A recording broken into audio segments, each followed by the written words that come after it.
Hey guys, how's it going? This is Al.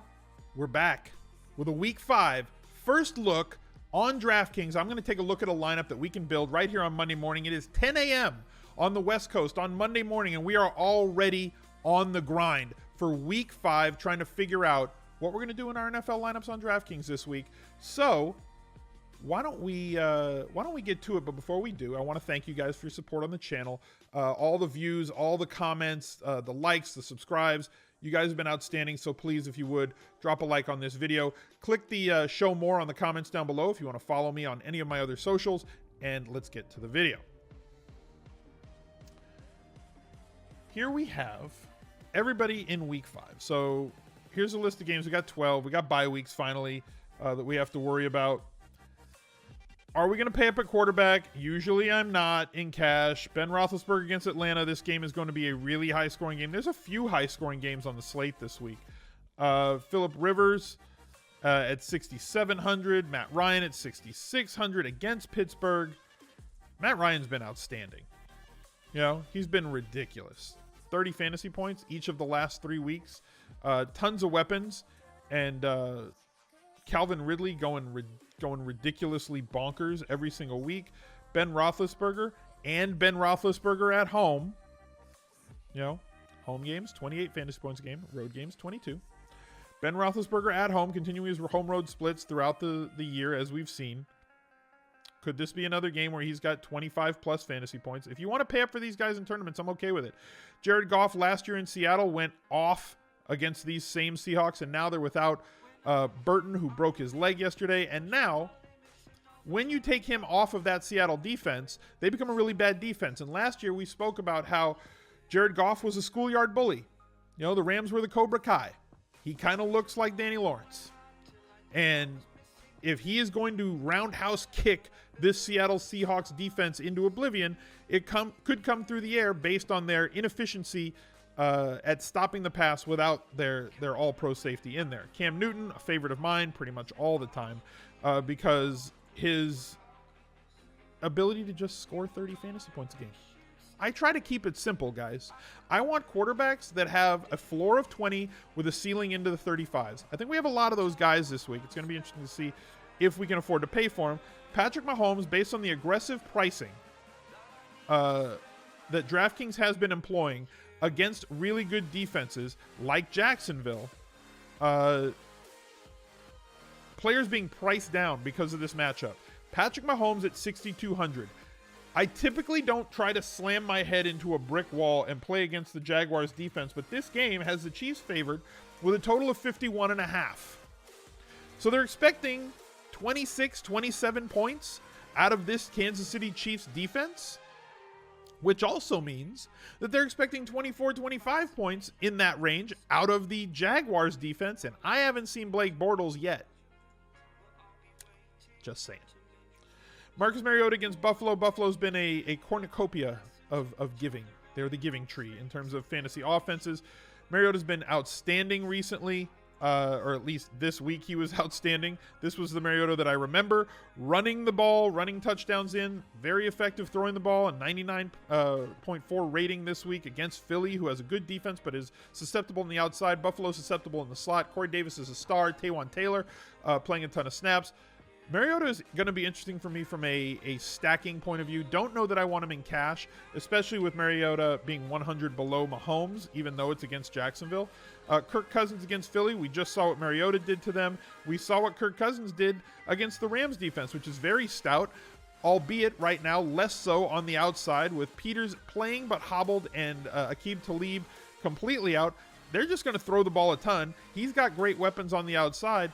I think Kirk Cousins is viable for cash games, but the guy that I kind of want to look at this week is Blake Bortles at 5,500 against Kansas City, who can't stop anyone. Now, I don't know if I want to pair him with somebody. Maybe it's D.D. Westbrook. Maybe it's Keelan Cole. Maybe it's Moncrief on the outside. But realistically speaking, I don't think that you have to pair your quarterback and stack him with one of his pass catchers in every single lineup all the time, especially when none of those guys are going to get high volume. Now, if you've got a quarterback that's going to throw 9+ targets to one guy with 30% of their red zone looks going to that same guy, that's when I want to stack a quarterback with that wide receiver, because if the quarterback has a big day, it means that the pass catcher had a big day. But in the case of the Jacksonville Jaguars, I don't know that you can bank on that. So I'm fine with naked Blake Bortles in a lineup this week at 5,500 against an absolutely porous defense where the Jaguars are going to have to throw the ball. I know it's scary. I'm scared. You guys, please hold me, because I've got Blake Bortles right now in my first look lineup. Going to running backs. Let's start at the top of the list. Let's take a look at who we've got. Todd Gurley against Seattle. He put up like 40 fantasy points against them last time. When they played, I think it was week 15 or 16. It was the DraftKings final. I was in Miami for that one. He posted a ridiculous game and blew everything out the water. 25 fantasy points in every game so far this year. Has cracked 100 yards twice. Has got 4, 5, 3 catches. Has scored a touchdown in every single game. If you take the touchdowns away, he is still a hyper-productive player based on his inclusion in the pass games. Him and Alvin Kamara are kind of that dude. Melvin Gordon right there with them. 27.9 fantasy points a game. Now they're playing at home again against the Oakland Raiders. I can't decide, and chat, please drop in with what you think. Do you like, if you're paying up at 8,500 above, between Melvin Gordon III or Todd Gurley, which one do you prefer? Can you afford, with the way the pricing is this week, to get all the way up to Gurley? Or do you have to come down a little bit to fit Gordon? Because I don't hate him, right? Le'Veon Bell, out. Of course he's out. Christian McCaffrey, I worry about this, but I don't worry about that. We laughed all offseason when they said they were going to get Christian McCaffrey 20 to 25 touches every single game. They didn't in the first game, and we all said, see, you can't do it. Then he got 22 touches against Atlanta, most of them coming through the air. Then he got 30 touches against Cincinnati, most of them coming on the ground. He's also in there on the goal line. He is averaging 23 fantasy points a game without scoring a touchdown through 3 weeks. Do you know how hard that is to do? Once he gets into the end zone, it's going to be ridiculous, right? Because his volume is there. His inclusion in the pass game makes this high fantasy points per game, this floor, sustainable for a player like Christian McCaffrey. And he is not going to go throughout the year scoring 0 touchdowns. So his OTD is going to kind of naturally regress upwards towards the mean. Saquon Barkley against Carolina. I typically don't like to play running backs on the road, and I really don't like playing running backs against Carolina, but maybe we'll make an exception for Barkley. Has not had 20 carries in a game yet, but I love this usage in the passing game, especially on DraftKings. His usage at the goal line as well. Anytime they get inside the 5, they're just pounding the rock with this kid.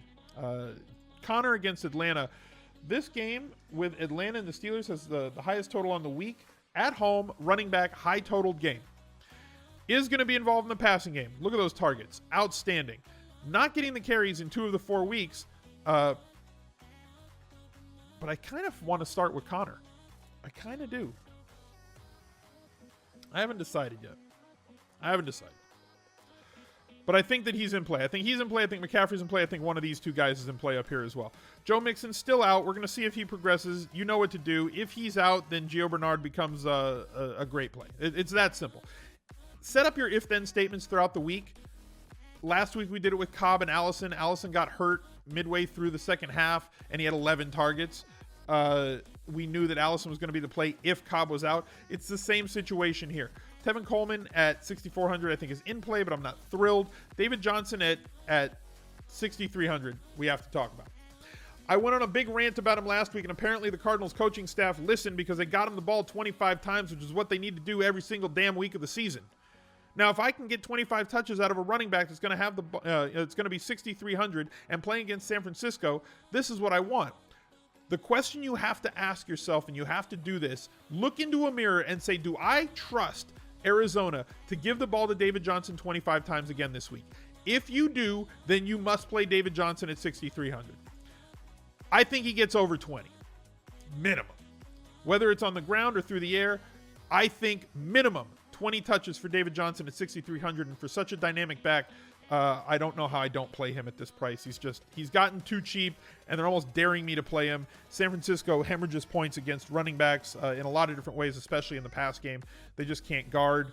So definitely something that I like. I was hoping to see more of a spike in Matt Breida's targets with Beathard at quarterback. We did not really see that, so he's just kind of a wait and hold. He's way too expensive for his amount of touches. See the difference? 5,700, you're going to get what? 12 touches? You know? Is that what we're getting out of him? 12 to 15 touches for 5,700, but I can get 20 plus out of 63. I'll take the 20 plus.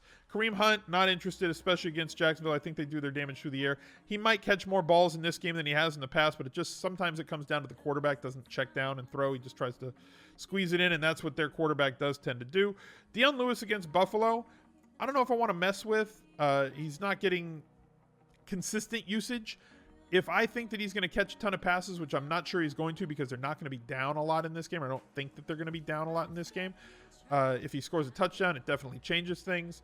But I don't know that I'm going to be on him. Marshawn Lynch has looked great. TJ Yeldon is at least interesting.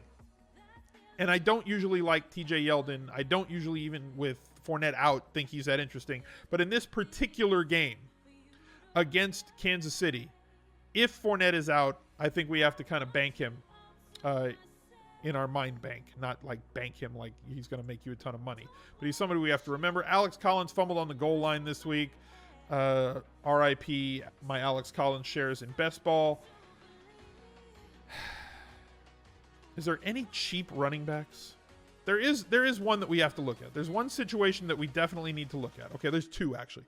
Green Bay, Aaron Jones and Williams. Aaron Jones got 11 carries this week. He's the guy that Aaron Rodgers seems to prefer. He averaged, at a quick look, he averaged 5.9 yards per carry, but one of those came on a 30-yard run. So really, if you take that one long run out, he averaged 3.5 yards per carry. He's very elusive. He's very strong. He's a good runner, but obviously didn't have a massive day. And didn't have a massive day against Buffalo, which to me is a little bit alarming. And now they get Detroit, who also hemorrhages points against opposing running backs, mostly through the air. I don't know that either of their running backs are going to catch the ball. The other team that I think at the very least we have to pay attention to, if only because of opportunity and salary, is Seattle. Rashad Penny. This week, Chris Carson was ruled out. Okay, if he is still out in week 5, we saw a whole lot of Mike Davis. 21 carries, 100 yards, 2 touchdowns. He is only priced at 3,500. I forget how many snaps he played, but it was like 75% of the snaps. And then Rashad Penny, the first-round draft pick that they brought in, got 9 carries, ran very well, 49 yards on the ground, is only 3,600.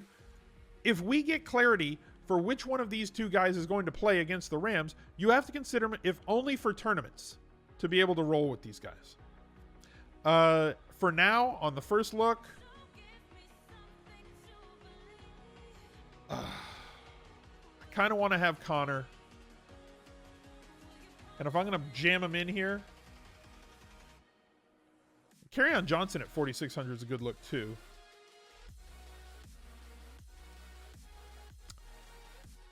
Can I fit one of these guys? Can I fit Melvin Gordon III at home? Can I do that? Let's find out. Okay, 3K defense, whatever. I mean, I don't want to do that because then everybody's going to say, well, you're playing your defense against 3K defense. Guys, I don't care who the defense is typically. I'm just looking for somebody in this range that we can play, right? Fine, Chargers, whatever. Okay, at tight end, let's look for a value at tight end. Obviously up top, Travis Kelce has been priced down. Kittle's been priced up.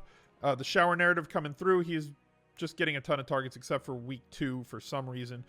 Caught an 82-yard touchdown. This guy is extremely athletic for a tight end, and his big plays are outstanding. But for 600 more, I could have Travis Kelce. I can go up to Zach Ertz, who continues to post big numbers, 10 targets in every single game this year with Wentz back. I really, really, really love him. Jared Cook, 4,800, has been outstanding, but he's not playing the Browns anymore. Who are the Browns playing this week? Because if you don't know, it's Baltimore. They have 17 tight ends. If it was a team with one tight end, I would just play who's against Cleveland, but the Ravens play 17 tight ends. McDonald's cheap.